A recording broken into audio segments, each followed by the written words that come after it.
I am a part of the family that belongs to Cindy and others. They need their room. You and Nicole will have to give your room up, Cindy, along with Ben. During dinner, Aaron had shared with me how he and his sister-in-law Cindy now lived in the same household, not long ago. Naturally, I asked Aaron, why did it come to this? I haven't heard anything. You guys are moving out of our room. Though with the ease of Aaron's tone, both Nicole and I opened our mouth to probe further questions, but he carried on without a single thought towards ours. Then you two can go to the living room. Cindy's family is much more comfortable in a private room. What does that mean? Ever since her divorce, Cindy has had trouble in holding a job down. If not us, then who else will hold them up? Yeah, but how are you going to afford your expenses? Cindy and her family, we could not absorb them. Don't worry, I'll cover those costs. Anyway, you're just spawning off my wage, so quit your bitching. But do as I say if you want to stay here. Why do we even have to accommodate them? It would be irrational to disobey the family breadwinner. Even though you have to depend on my income, you say that this way your room is working, but the truth is always wandering around with a computer. Divorce is an option if you're sad, Aaron coldly stated. Even if Nicole was just outside, my love for Aaron felt like it weakened with his words.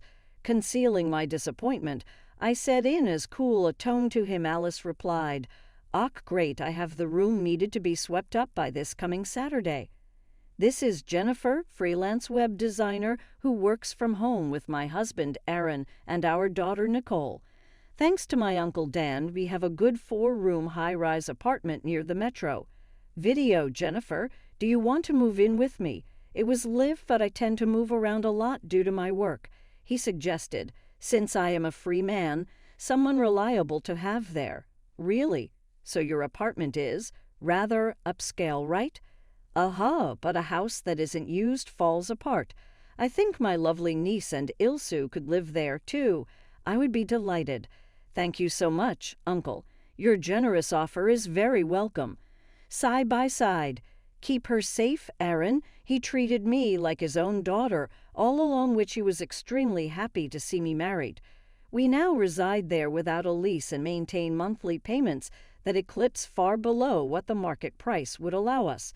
Aaron was very pleased with his new living arrangements in the banker belt of New York City. The apartment is also child-friendly and has a commute.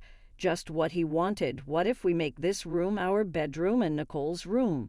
Sounds good. What will we use the other rooms for? How about turning each room into a room for private use? Having a workspace would make my work more efficient. I like that. I've been wanting space for my hobby items too. And just like that, we designated the rooms as follows: Aaron's space, our bedroom, Nicole's room, and my workspace. Initially, our new home felt very comfortable, and there seemed to be no issues. However, 3 months after moving in, the situation began to change. Hey, big brother, thanks for having us over. Welcome, Cindy and Ben, to our home. Hello. My sister-in-law Cindy and her son Ben started visiting weekly. Your place is so convenient for shopping and relaxing. The rent must be quite high, right? Well, yes, but I earn enough to manage. I'm jealous, Jennifer, being supported by my brother. By the way, can I have some coffee?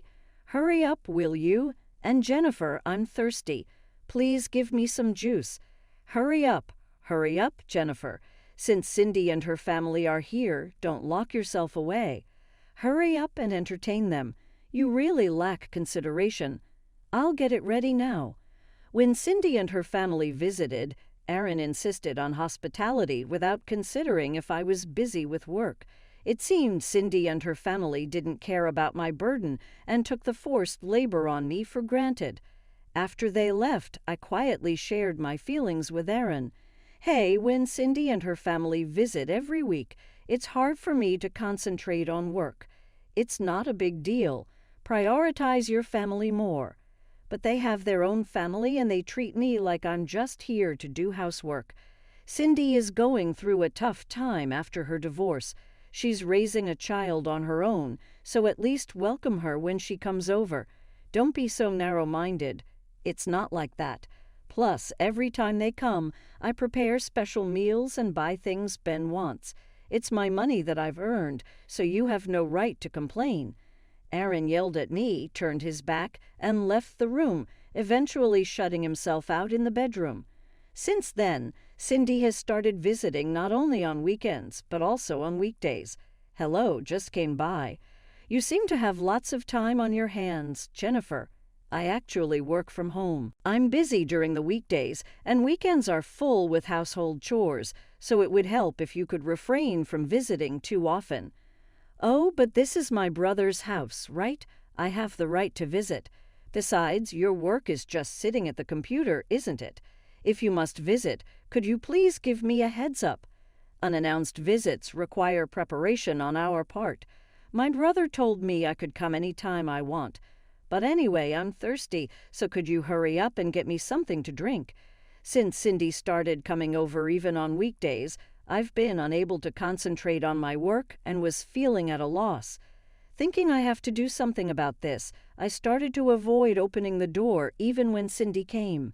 Needless to say, Cindy caused a commotion at the front door. Hey, Jennifer, I know you're in there.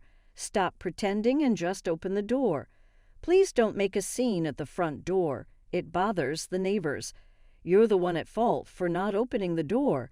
I have permission from the homeowner. I'll keep raising my voice until you open the door. I'll open it now, so please be quiet. See, it wouldn't have come to this if you had just opened the door earlier. Concerned about the neighbor's gaze and not wanting to trouble my uncle, I reluctantly opened the door.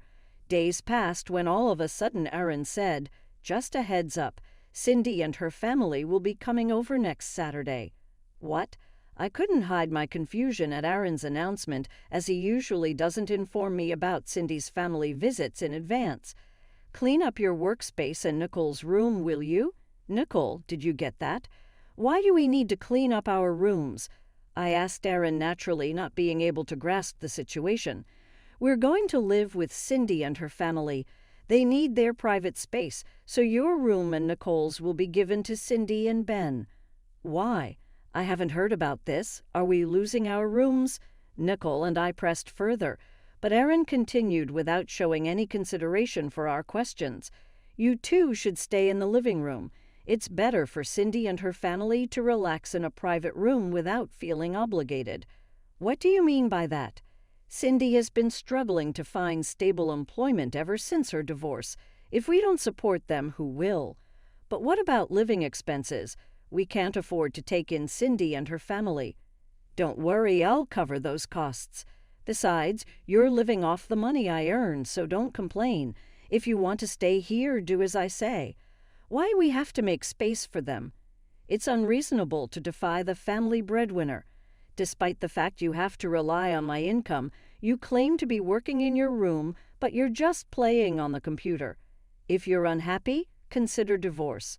Aaron coldly stated. Despite Nicole being nearby, his words made me feel my love for Aaron slowly fading. Hiding my disappointment, I calmly responded to him. Understood, I'll have the room cleaned up by Saturday. The next day, when Aaron returned from work and saw me tidying up the room, he nodded in satisfaction. Make sure you finish before Cindy and her family arrive. I'm well aware of that. What's with that tone? Nothing at all. Aaron seemed displeased with my sullen response, rummaged through his bag, and pulled out a piece of paper. I've despised your rebellious attitude from the start. Be prepared for a serious consideration of divorce if you defy me again. With that, Aaron threw the signed divorce papers at me and locked himself in his room. I picked up the thrown divorce papers, carefully folded them, and put them in my pocket, then continued tidying up the room. And then Saturday came. As Aaron had foretold, Cindy's family came over. This is your new room, Cindy. Feel free to use it without any hesitation. And this way is Ben's room. Aaron greeted Cindy and her son with a smile, guiding them to their new rooms. The room that was once my workspace and Nicole's room were now empty, and Cindy and her family were delighted with their new space. I'm glad this room has good sunlight and a great view. It's spacious and perfect. Thank you so much, brother. Uncle Aaron, this is my new room, right? Yes, that's correct. It's wonderful. I feel sorry for Jennifer and Nicole, but we're family too, so it can't be helped. Cindy, there's no need to worry. Jennifer and Nicole are used to living in the living room, right, Jennifer? In response to Aaron and Cindy's cheerful demeanor, I raised a question. I don't mind giving up the room, but how will we cover the rent and Cindy's living expenses? Aaron vehemently argued, perhaps not grasping the intent behind my question. Of course, life goes on.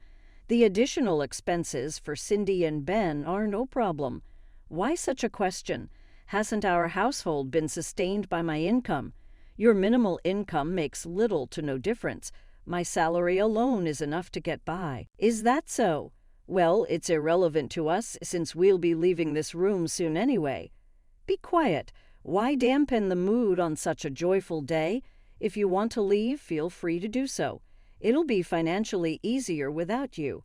Yes, you say you're working, but in the end, it's just for display. Playing on the computer doesn't earn an income. I don't mind leaving this room, but won't you struggle to make ends meet without me? Against Aaron and Cindy's disparaging remarks, I presented them with reality. Can you still say that after seeing this? I showed them a piece of paper. What is this? This is the lease agreement for this house. What? The rent is $1,800. Aaron began to panic upon seeing the amount of the rent. Yes, remember when we rented this house from Uncle Dan? We officially went through a real estate agent for the contract you signed without checking the details. No way. I thought it would be more affordable since he's family. But what does it matter? Brother has been paying up until now, so there's nothing to worry about, right? Staying here means Aaron will have to bear the full rent going forward. Are you truly able to do that? I posed this question to Aaron, but he was at a loss for words. Naturally you can pay, right? Right, brother. Aaron remained silent, his face turning pale while Cindy couldn't hide her anxiety. Brother, are you okay? Say something. Since Aaron remained silent, I explained the situation. Actually, his monthly income is only $1,300. That's not enough to live in this house, let alone cover the rent. What do you mean? Brother's income is that low. Yes, he's been working temporary jobs. Then how have the rent and living expenses been managed up to now? I've been paying for them. I earn more than 3 times his income with my web design work. No way you earn that much. It might be hard to believe, but it's the truth. I've been silent about it, maybe giving you the illusion that you were supporting the household alone. But in reality, living here was impossible on your salary alone. That means nonetheless, despite your excessive spending on Cindy and Ben, you've not contributed enough to the household, not realizing who was actually supporting the household. You've been truly ignorant. Aaron was speechless against my rebuke. At that moment, Cindy said smoothly, "But if my brother, who is your husband, defaults on the rent, you as his wife would also be responsible, right? Ultimately, you'd be in trouble too." "Yeah, and Uncle Dan would just be saddened if he knew you were defaulting." When Aaron brought up Uncle Dan, I was just astonished. But Aaron and I are already divorced, so it's irrelevant to us. Divorced? I wasn't aware of that. Forgot about the divorce papers you gave me. I've already signed and submitted them. That was just meant to intimidate you. What are you saying now? I never thought the divorce would actually go through. I wasn't serious. But it's already been officially accepted at the city office, so it can't be undone now. Aaron weakly fell to his knees upon facing his reality. If you can't pay the rent, you should move out soon. We can't trouble Uncle Dan. As I tried to leave, Aaron and the others hastily tried to stop me. It was my fault. Let's all get along as a family. Uncle Dan provided this house hoping for that. That's right. We'll return your former workspace. Ben and I can share one room. That should be no problem. Their self-serving proposals only fueled my anger to its peak. Don't make fun of me. I can't allow you to waste Uncle Dan's kindness like this. We're already divorced. We're neither a family nor anything else anymore, just strangers.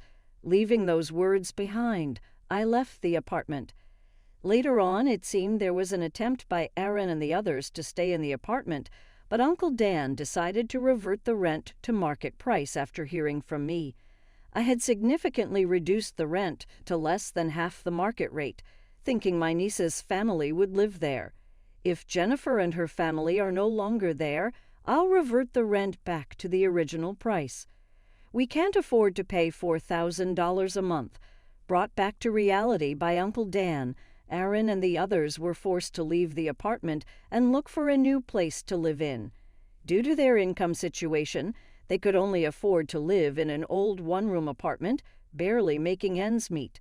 Since life was difficult with just Aaron's income, Cindy also had to look for a job, but good jobs were hard to find, and it became a neighborhood rumor that fights between Aaron and Cindy were endless. On the other hand, Nicole and I started unpacking in our new home. Sorry for deciding to move suddenly. The old house was nice, but this new one is lovely too. I like it. Seeing Nicole smile like that, I sincerely vowed to cherish our time together, ensuring our family would live happily and harmoniously in our new home. It seems my husband has been possessed by an evil spirit. This house will be given to Jenny. If you disagree, let's divorce. To think that the house I bought would be given to our eldest son's spouse. You better leave this house quickly. Ha! My husband sided with his daughter-in-law. I will put the house under my name. A monthly repayment of $1,800 is possible. Ha ha! My eldest son is also on his wife's side. Well, I'm no longer attached to such a dirty house then. As you all say, I will leave this house. You three will suffer from now on. Be on the lookout for what's about to happen. My name is Dorothy, and I am 60 years old. I hold a senior position in a leading company and have a higher status than usual. I live with my husband, Frank, who is 2 years younger than me. Last year, we renovated our house in preparation for the future. Our house was built by my father and has aged and deteriorated over the years. Therefore, we wanted to improve the living conditions to spend the coming years comfortably. Considering our age, the monthly repayment amount is somewhat high at $1,800. However, since I am an executive at a large company, the chances of passing the loan screening are pretty high. Frank works in management at a medium-sized restaurant, but earns less than me, so the loan is more likely to be approved in my name. My salary alone makes it difficult to continue with the house loan. This house, originally belonging to your father, is currently registered in your name. I'm sorry, but could you take on the full amount of the loan? In return, I will contribute more to the household than before. After such a discussion, we decided to renovate. The renovated house has become more comfortable to live in, almost like a different place. It's very pleasing to know that by renovating the house I've lived in since childhood, I can continue to live here for a long time. I never imagined that the day I would leave this house would come. It was sudden. My cell phone vibrated. I'm getting married. My son Steve told me over the phone. Steve is 31 years old and works as a middle manager in a leading company. My eldest son, who has always been an excellent student, devoted to his studies and club activities, has continued to be enthusiastic about his work as an adult. That might be why I have never heard about his romantic relationships. I was very curious about the woman he was considering marrying. I wondered what kind of person she is. If Steve chose her, she must be charming. However, I'm worried that Steve, who has little experience in love, might be taken advantage of by someone with ulterior motives. I was filled with excitement and worry about meeting the woman my son brought home for the first time. Then the day of the first meeting arrived. A woman with brown hair and a white chiffon dress exuding purity came to visit. "I'm Jenny. Please take good care of me," she said. She was polite and charming, making for a likable first impression. "I'm honored to meet you, father and mother," she smiled, showing her sparkling white teeth. "If it's her, I can entrust my son with these. I felt this way, and it seemed Frank shared a similar opinion, showing a smile. "She's a wonderful girl," Frank murmured. "I'm so happy to hear that from you, Dad. I look forward to getting along with you," she said, gripping Frank's hand tightly and looking back at him. "How? What's happening?" Her intimacy surprised me, and I was a bit bewildered. Steve seemed surprised as well. However, a complex expression appeared on Frank's face. It wasn't jealousy, but it wasn't a comfortable feeling either. What are you doing?" I asked, wishing for her to avoid such actions for my son's sake. She panicked. "Oh, I'm sorry. I shouldn't have done this upon our first meeting," and quickly apologized, withdrawing her hand from Frank's. "I'm often told that I don't understand personal space. It's not intentional, but I'm truly sorry." It seemed like it really wasn't intentional. Still, I was somewhat surprised by her actions, considering I initially had a good impression of seeing Nicole smile like that. I sincerely vowed to cherish our time together, ensuring our family would live happily and harmoniously in our new home. It seems my husband has been possessed by an evil spirit. This house will be given to Jenny. If you disagree, let's divorce. To think that the house I bought would be given to our eldest son's spouse. You better leave this house quickly."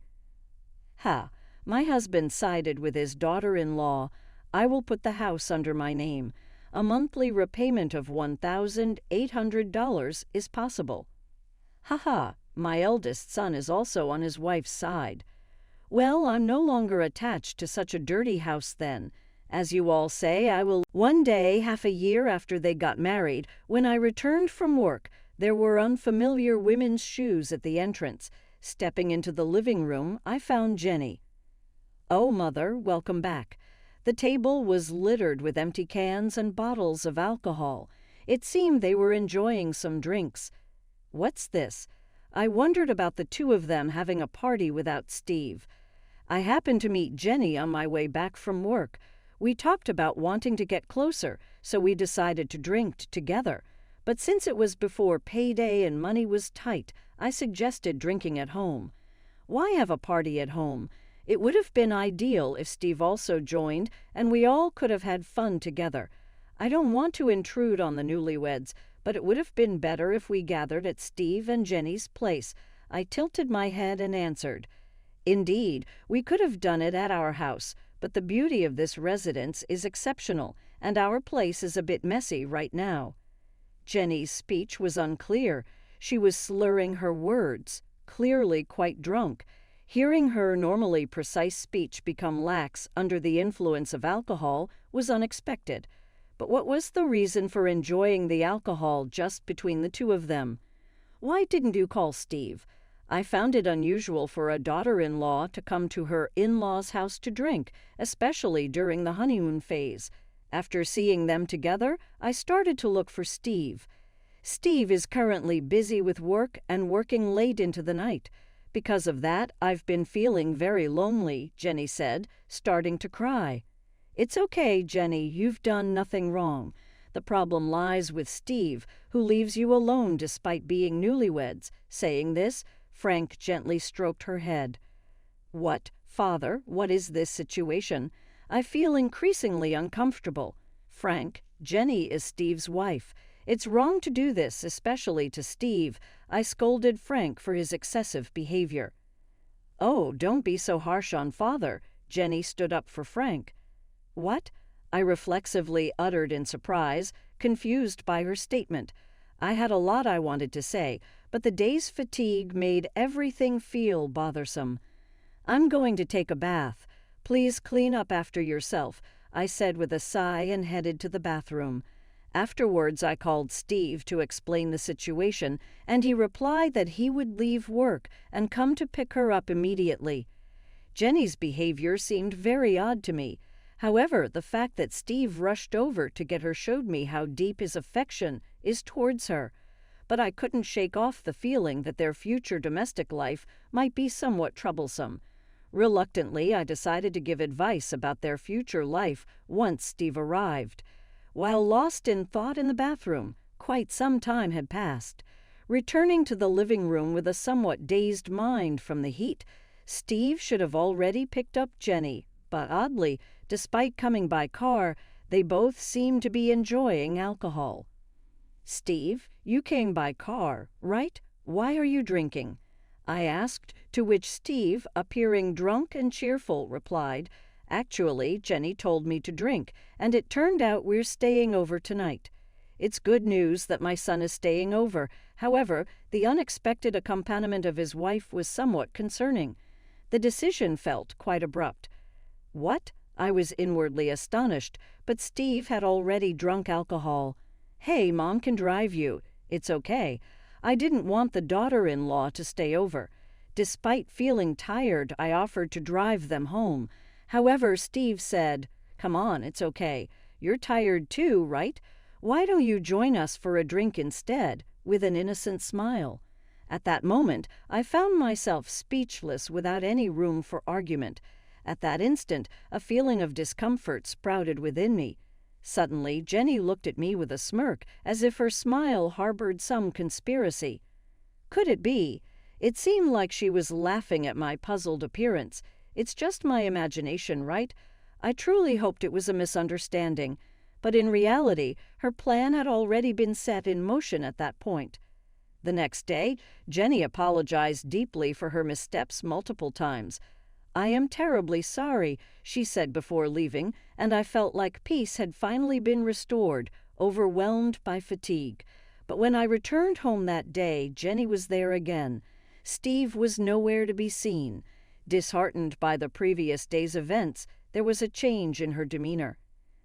"I'm sorry for the inconvenience again, but I really wanted to apologize in person," she said, handing over some sweets. "I too lost my composure yesterday. I'm truly sorry." Frank seemed regretful as well. Seeing their remorse, I decided to forgive them this time. I appreciate it. Jenny seemed genuinely relieved, but perhaps because the situation was quite awkward, she stopped visiting our home afterwards. Honestly, I did not want to get deeply involved either, so I was grateful for that outcome. Then one day, Frank, with a serious look, said, "I have something to tell you." As I waited in the living room wondering what was going on, Steve and Jenny visited for the first time in a while. "It's been a while," I greeted them, but they seemed to ignore my words and passed by as if they hadn't heard me. Perhaps my voice didn't reach them. Suddenly, Frank declared loudly, "This house will be given to Jenny. If you disagree, let's divorce." "What?" I was astonished. The discussion of transferring the house to Jenny came out of nowhere. It was a baffling situation. While I was confused, Jenny said, "Please leave this place." What does she mean? I'm confused. Wait a minute, what do you mean by transferring the house to Jenny? I asked, to which Frank replied, "You've been making Jenny suffer, haven't you? That's unforgivable. She's such a good girl." "Making her suffer? There's no such fact," I argued. However, Frank refused to listen. "Shut up. I heard it from her. That's why she was crying, saying she couldn't go home," Frank continued angrily, with Jenny shedding tears. "Why has it come to this?" Then Steve also burst out in anger. "I never thought my mother could do such a thing. You're horrible."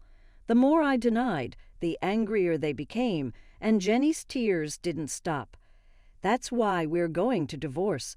Leave this house immediately," Frank insisted. I planned to continue living here with them. I couldn't understand why I had to transfer my own house to Jenny. When I asked for the reason, Frank responded, "Because Jenny is deeply hurt.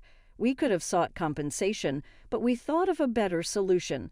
Taking this valuable house from you and giving it to Jenny is the appropriate punishment for you." Even though I didn't make her suffer, why should I face such retaliation? It's impossible for Jenny, who quit her job after getting married, to pay a monthly loan of $1,800, I argued. "Don't worry, we'll change the name to Steve. As long as Steve is working, the name change should be possible right away," Frank replied confidently. "However, there are restrictions on changing the name on a loan contract, so it wouldn't be that simple. In reality, changing the loan terms wouldn't be easy. I doubted the bank would allow it. When I countered, Frank said, "Don't worry. Not only you, but Steve also works at a leading company. Plus, I have an acquaintance at the financial institution where you have the loan. If I talk to him, it should go smoothly," appearing fully convinced. "Yeah, a monthly repayment of $1,800 is a piece of cake." Influenced by Frank's confidence, Steve also agreed. Gradually, the reality of transferring the house to them became apparent. "I've said it many times, but I didn't do anything to her. There's no way I'm handing over this house," I objected strongly. They became furious again. I was fed up with this situation. Then Jenny, who had been crying all this time, spoke up. "Mother, for the sake of us and our unborn child, please," she pleaded while caressing her belly. Unbelievable. "Mom, Jenny is actually pregnant right now. If her mental state becomes unstable, it could lead to the worst-case scenario.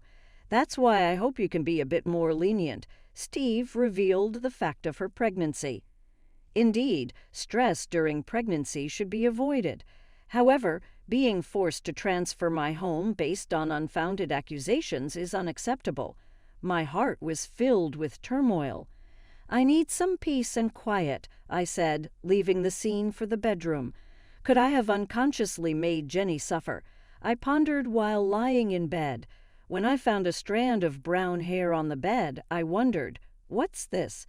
Both Frank and I have black hair, so finding brown hair here is strange. Could it be Frank? My heart was disturbed after the recent troubles. To find such a shocking discovery was overwhelming. I was getting confused. What's in the world? I cried myself to sleep. Waking up late at night, I headed to the living room when I heard voices inside. Apparently, Steve and Jenny hadn't gone home yet. "I wish I could have joined the evening drink," someone said. "But Jenny, you're pregnant. You need to refrain," was the response. Hearing Frank and Jenny conversing joyfully, it felt like there was no space for me. My heart was heavy due to Jenny's inexplicable complaints. Standing frozen outside the living room, suddenly an intimate sound reached my ears. "Ah, Jenny, I love you," Frank's voice. "Stop it, Frank. If Steve and Mother find out," Jenny replied, shocked. I was disturbed by what Frank and Jenny were doing. What on earth is happening? "Don't worry. Steve is completely drunk, and Dorothy has been cooped up in her room all this time. She must be asleep by now, haha," they were discussing. "Haha, maybe she's angry and hiding under the bed. How funny, haha," they laughed together. "The brown hair I found was probably Jenny's. This is very unpleasant. What were they doing on my bed where I slept?" I felt sick. They intend to push me out and secretly enjoy themselves with Jenny, using my house inappropriately like this.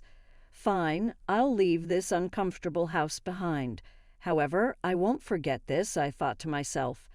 The next day, I appeared in front of the three as if nothing had happened. In reality, I couldn't sleep in that bed anymore, too shocked to even close my eyes. "So you finally decided to transfer the house?" They smiled all at once when I said, "I've decided to transfer the house." "Great, let's go for the name change procedures. I'll easily pass the loan screening." Steve was excited. He knows nothing. Although it saddened me at the moment, I had no intention of revealing the truth to my son. He wouldn't listen to his mother since he was under his wife's thumb, at least not yet. Afterwards, busy days of divorce proceedings and name changes followed. The name change process wasn't easy, but it was eventually completed. "This house is no longer yours, haha," Frank taunted. "Hurry up and leave, old hag," Jenny whispered. Admire, I felt nothing but anger. They were the ones who were supposed to leave. I intended to make them, but not before getting back at them.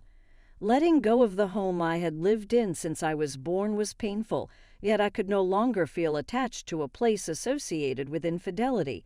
I planned to use this abnormal situation to create turmoil between them. "Wait and see when the time comes," I thought to myself. A month after I left the house, "I'm ready," is what I said and headed to my former home. As I pressed the doorbell, Frank responded irritably, "What do you want, stranger?" despite it being our first encounter in a long time. "I have something to discuss. Won't you let me in?" I answered firmly. "Why should I let you into the house?" Frank stubbornly refused my entry. "I have something very important to discuss, especially with Jenny." "An important matter concerning Jenny?" Frank's response shifted. Mentioning her name, they readily invited me inside. Using her name was the last thing I wanted to do, but it was clear that Frank was heavily influenced by her, so I leveraged that. "You're a stranger now, a stranger," Frank said coldly. Even though legally we were strangers after the divorce, that turn of phrase felt too heartless.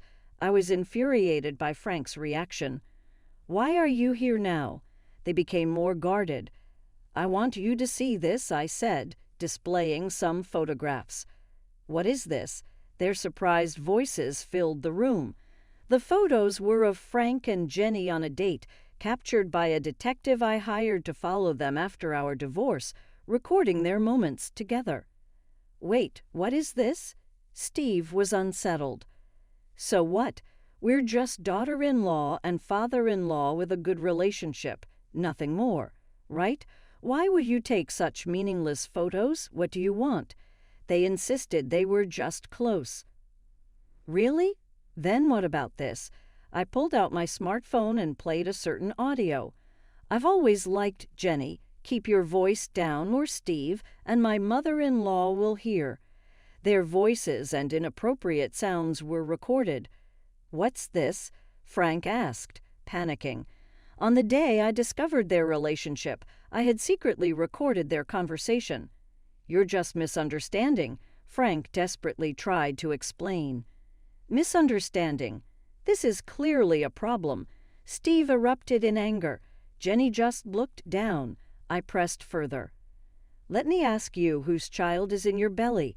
Is it really Steve's?" Steve's complexion changed. "Could it be Dad's?" he asked, lost for words. "That's impossible. He always comes," Jenny inadvertently confessed. "You admitted it. You just said it." Their argument intensified, and Frank and Steve got into a scuffle. Ouch. Jenny seemed to be in pain, which made them stop fighting. I seized the moment. "Haven't I always said I didn't make Jenny suffer? Did you lie to get rid of me to convince Steve?" I asked, and Steve was shocked. "No, I'm the worst. Why didn't I believe my mom?" He blamed himself for being swayed by Jenny and doubting his mother. "It's so clear now. We should talk about this." Steve raised his voice at them, initially silent. "With all this evidence, are you considering a lawsuit?" Apparently, Jenny initially had genuine feelings for Steve, but upon visiting our newly renovated, beautiful home before their marriage, she began to desire it. My family home was a bit run down, and I aspired for such a beautiful house. The interior was also quite lovely, she tearfully explained.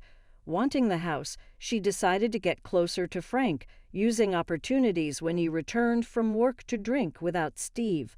The months she didn't visit the house, she became close to Frank, plotting to get rid of me. "You could have just suggested living together from the start," I said. She remained silent before finally responding. "I don't have a positive impression of mothers-in-law. My own mother and grandmother were always fighting, and my grandmother constantly bullied my mother, so I wanted to avoid living with my mother-in-law. Getting rid of you was the only solution to live comfortably in a beautiful house. If she had such an image of a mother-in-law, she wouldn't want to live together, but to go as far as taking my husband." However, how did Frank perceive this situation? "I knew I was being used, but I fell for her the moment we exchanged greetings, shook hands, and she smiled at me," Frank admitted. Despite knowing he was being used, Frank fell in love and decided to abandon me to keep her by his side. "You guys are really unforgivable," Steve said as both of them looked down, tears streaming down their faces. Steve decided to get a divorce. DNA tests on the newborn confirmed Frank as the father. "I won't be paying child support," he declared, demanding alimony from them. "I made a similar choice. I never thought I'd be demanding alimony from my own father," Steve said, clearly heartbroken. I gently patted Steve's head as he sobbed. Our lives were thrown into chaos because of a foolish woman's actions.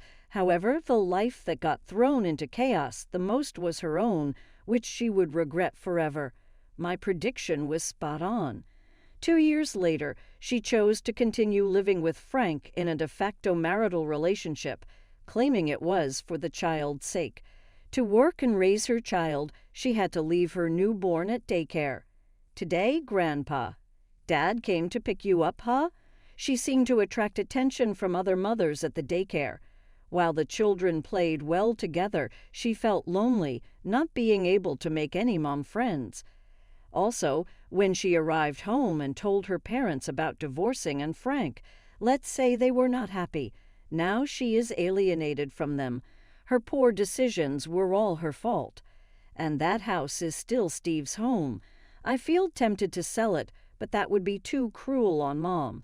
It was, after all, the house where Mom had grown up. And Steve said, "This is filled with too many memories I couldn't say goodbye."